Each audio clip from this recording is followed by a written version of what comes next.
একটা মুরগির নিচে ৮০টা মুরগির বাচ্চা। কিভাবে আপনারাও একটা মুরগি দিয়ে ১০০টা মুরগির বাচ্চা পালন করতে পারবেন আর এভাবেই সহজে একটা খামার তৈরি করা সম্ভব। কথাটি বিশ্বাসযোগ্য না হলে আপনারা ভিডিওতে মুরগির বাচ্চাগুলো গণে দেখতে পারেন। মুরগির বাচ্চা যেদিন ফুটেছিল সেই ভিডিওগুলো আপনারা দেখলে বুঝতে পারবেন। দেখাটিয়ে কি করে আমরা একটা মুরগির নিচে ৮০টা মুরগির বাচ্চা রেখেছি, তার সাথে থাকবে আপনারা কি করে সহজে একটা সুন্দর খামার তৈরি করতে পারবেন। আসসালামু আলাইকুম, মাসিদ সাইকা আছি আপনাদের সাথে নতুন একটি আলোচনা নিয়ে চলে এসেছি। আপনারা কেমন আছেন? আপনাদের মুরগিগুলো কেমন আছে কমেন্ট করে জানাবেন। আল্লাহর মধ্যে আমাদের হাঁস মুরগি বলতে সবগুলোই ভালো আছে ইনশাআল্লাহ। যদি চেষ্টা করেন তাহলে কম খরচে আপনারা সহজেই মুরগির বাচ্চা বড় করতে পারবেন আর একটা মুরগির নিচে আপনারা অনেকগুলো মুরগির বাচ্চা পালন করতে পারবেন। আর পরিশ্রম করতে হবে। আপনি যদি সঠিকভাবে চেষ্টা করেন তাহলে মুরগির বাচ্চা পালন করাটা সহজ। ৮০টা মুরগির বাচ্চা নিয়ে আমাদের শখের পিঙ্কিমণি তো বাচ্চাগুলোকে নিয়ে অনেক ভালো আছে এবং ও বহুত খুশিও, কারণ আমাদের মুরগির বাচ্চা সবসময় আমরা ফুটাই। আমরা কিন্তু একসাথে এতগুলো বাচ্চা আল্লাহর মতো আর কখনোই ফুটিয়ে আসলে হয়েছিল কি আগ পরে ধরেন আজ ফুটলো আবার 10 দিন পর আবার মুরগির বাচ্চা ফুটলো, এভাবে আমাদের অনেক মুরগির বাচ্চা ফুটেছে এবং আমাদের হাজার হাজার মুরগির বাচ্চা আমরা পালন করেছি এবং দেখা যাচ্ছে বড় হলে সেলও দিয়েছি, এরকম অনেক রয়েছে।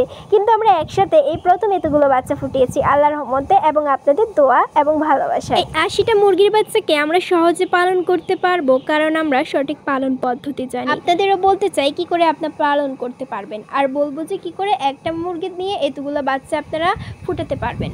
প্রথমেই বলবো মাটা পিঙ্কির সাথে কেন আছে, যেহেতু আমরা মুরগির বাচ্চা মুরগি খামার আকারে আমরা করতে চাই তাহলে পিঙ্কিকে কেন রেখেছি। মূলত পিঙ্কিংয়ে রাখার কারণটা হলো আমরা যদি ধরেন ব্রুডিং চলে গেলে অর্থাৎ ৭-৮ দিন চলে গেলে ব্রুডিংটা হয়ে গেলে তখন যদি আমরা মাটাকে বাইরে ছেড়ে দিই তখন যদি পিঙ্কির থাকে বাচ্চাগুলোর সঙ্গে সঙ্গে থাকবে, অর্থাৎ মাটা বাচ্চাগুলোকে সঠিকভাবে পরিচালনা করতে পারবে। আর আমরা যদি পিঙ্কিকে ছাড়িয়ে ফেলি আমাদের পিঙ্কি কিন্তু ১৫ দিনের মাথায় আবার ডিম দিয়ে দিবে, এক্ষেত্রে কিন্তু আমাদের কোনো লস হচ্ছে না। সেক্ষেত্রে আমরা পিঙ্কিকে রাখলেও ডিম দিবে আর না রাখলেও কিন্তু আরও তাড়াতাড়ি ডিম দিবে, তো সেক্ষেত্রে আমাদের এখানে লস হচ্ছে না। আমরা সাথে মূলত রেখেছিলাম যেই কারণে সেটা হচ্ছে যদি সুন্দরভাবে পরিচালনা করতে পারে। আর তাছাড়া সবচেয়ে বড় কথা যেটা হলো মুরগির বাচ্চাটা ঠান্ডা লাগছে, অর্থাৎ যে মুরগির বাচ্চাটা শরীরে ঠান্ডা লাগছে সেটা মার উমের নিচে, অর্থাৎ মা যে দিল বসে বসে সে উমের নিচে ঢুকবে, সেক্ষেত্রে আর একটা মুরগির বাচ্চা অসুস্থ হওয়া বা ঠান্ডা লাগার কোনো চান্স থাকে না।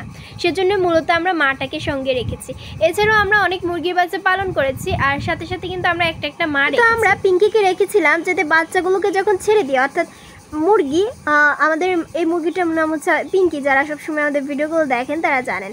তো আমরা পিঙ্কিকে রেখেছিলাম যাতে বাচ্চাগুলো এলোমেলো না হয়ে যায়, অর্থাৎ বাচ্চা যখন বাইরে ছেড়ে দেওয়া হয় তখন দেখা যায় বাচ্চাগুলো ধরাটা অনেক কষ্টসাধ্য হয়ে যায়। অনেক সময় দেখা যায় বাচ্চাগুলো এদিক সেদিক ছড়িয়ে ছিটিয়ে পড়ে, বাচ্চাগুলো হারিয়ে যায়, বাচ্চাগুলোকে চিল নিয়ে যায়। তো সেই সব থেকে প্রোটেক্ট করার জন্য আমরা মূলত এই পিঙ্কিকে রেখেছিলাম।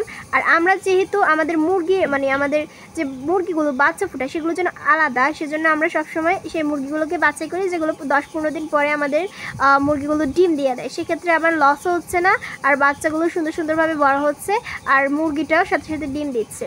এক্ষেত্রে কিন্তু একটা সুন্দর ভালো একটা ফলাফল পাওয়া যায়। আপনারাও এরকম মুরগি নির্ধারণ করবেন যেগুলো বেশি ডিম দেয়, অল্প দিনের মাথায় ডিম দেয় আর যে মুরগিগুলো সুন্দর বাচ্চা পালন করতে পারে সেই মুরগিগুলো আপনারা রাখবেন।